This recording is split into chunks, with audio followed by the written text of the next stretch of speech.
welcome. My name's Portia and I've put together a university survival guide just for you. I'm going into my 4th year of university and these are things that I honestly could not live without, so let's get into it. Number one, you probably hear this so often, but it's so important to find that lifestyle balance. So balancing uni, studying, friendships, relationships, working, and most importantly, you.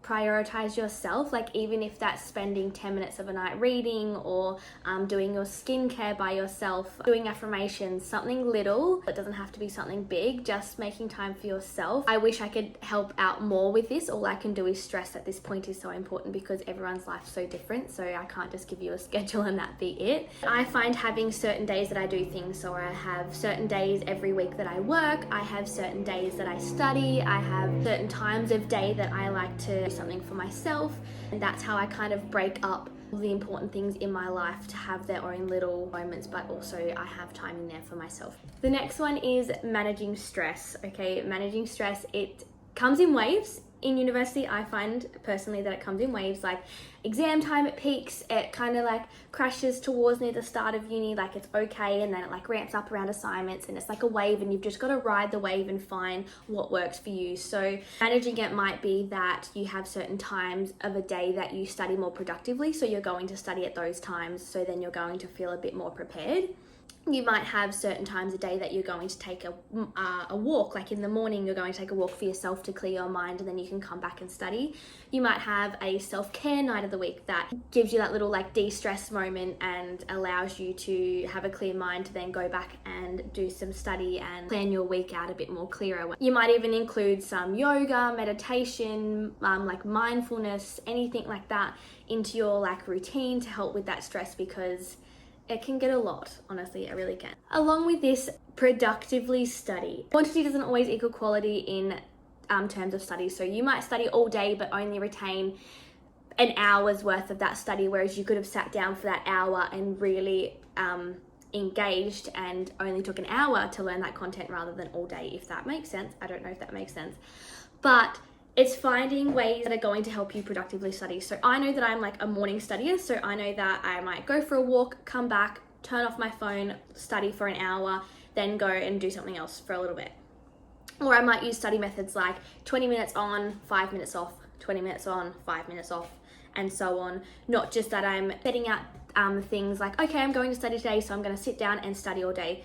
Sometimes works, which is great, but it doesn't work all the time. So set yourself up to retain information. Again, so you'll find different study techniques that work for you, like flashcards, rewriting lecture notes, listening to lectures. Like I find that once I've got to know a lecture, I'm just missing a few bits, I'll go for a walk and pop my lecture in and just be playing in the background, and help me retain those little things that I'm missing. Or I'm going to go and study with my group of friends on a Friday, because when they're all quiet and studying, I know that I have to be quiet and study. I know I'm going to learn in that 20 minutes because I'm in that learning environment. The next thing I would like to touch on is building a support system. So this is finding friends at uni, this is making friends at work, this is if you do a sport, building relationships in lots of different areas within your life, so that if something happens, especially if you're away from home. So I've moved from Tasmania to Brisbane, so I made sure that I went out and did a few things and made friends in different areas, so that if something did happen, or that if I needed someone, that I knew I had that support network to go to. And it can be stressful to make though, like making friends is a hard thing, but you don't have to make the best of friends. Just having people that you can go and talk to is so important. Things like talking to people at your uni tables and going to your second class with someone, and then like that creates a habit, and then therefore you've formed a little friendship without you even knowing. I find that really nice about uni in the sense that it's super easy to make a friend at uni. They don't necessarily have to be friends outside of uni, but it's still a friend, so that's super great. And also like if you're working or you have like a sport that you do, creating connections within that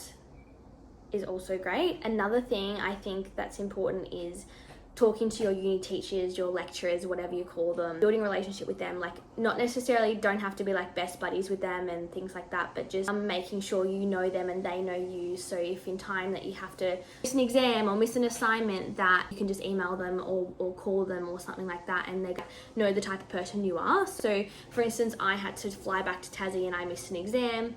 I knew my lecturers quite well, and I just sent an email and they like gave me their personal phone number and said like to call him if I need anything and things like that, and that made me feel like at peace of mind and gave me a little bit of security. The next one is time management, and like again, you probably hear this so often, but it's so important. Create a schedule, create a to-do list most days or whatever works for you. I used to have like a plan of the week, like down to the hour, what I was going to do when, because in uni I found it hard at the start to balance when I was going to study for what classes.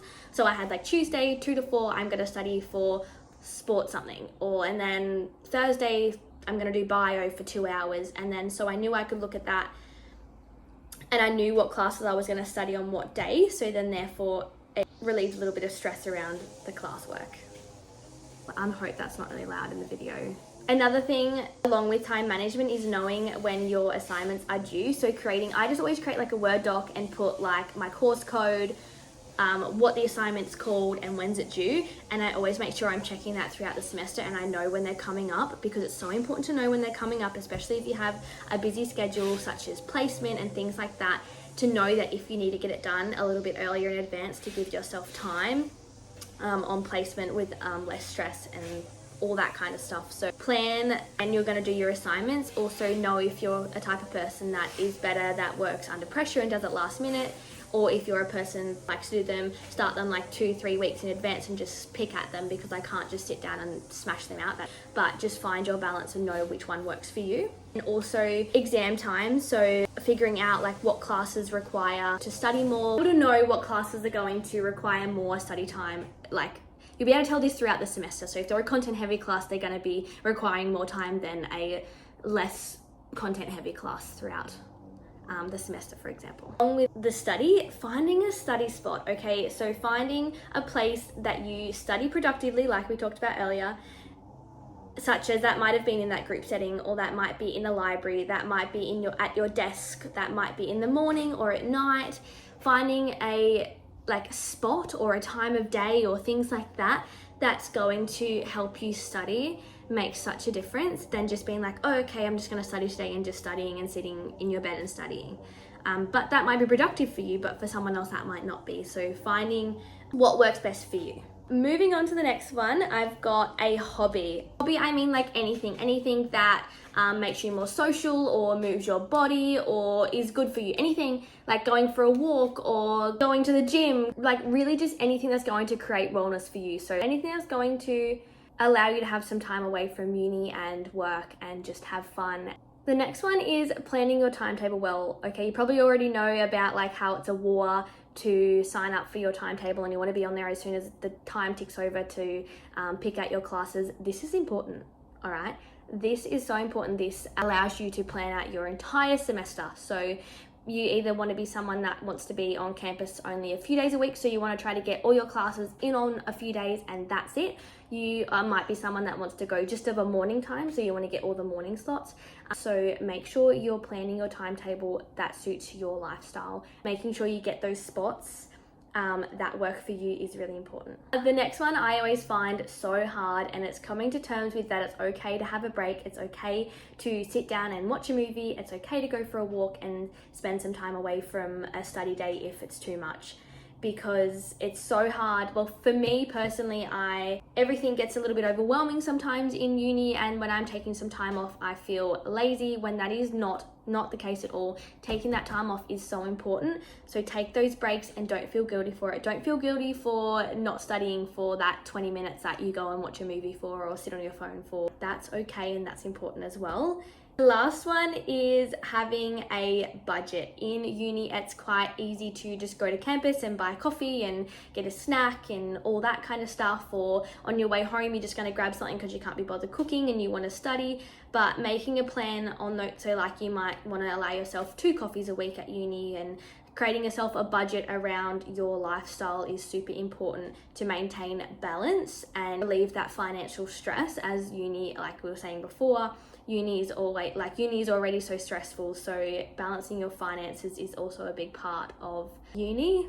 And I'm sure there's so many videos out there on like budgeting and all that, and there's so many ways you can save, like planning meal preps and signing up to university sites such as like uni days that give you discounts, and lots of ways to save money. So looking into that and prioritizing that will help you navigate your university journey. Thank you so much for watching. If you've made it this far, I appreciate it so much, and if you could give this video a like and hit the subscribe button, I would appreciate that so much. I really hope that this video has helped in some way, and I really wish you the best, and I hope you have the best year at university. So thank you so much for watching. See you next time.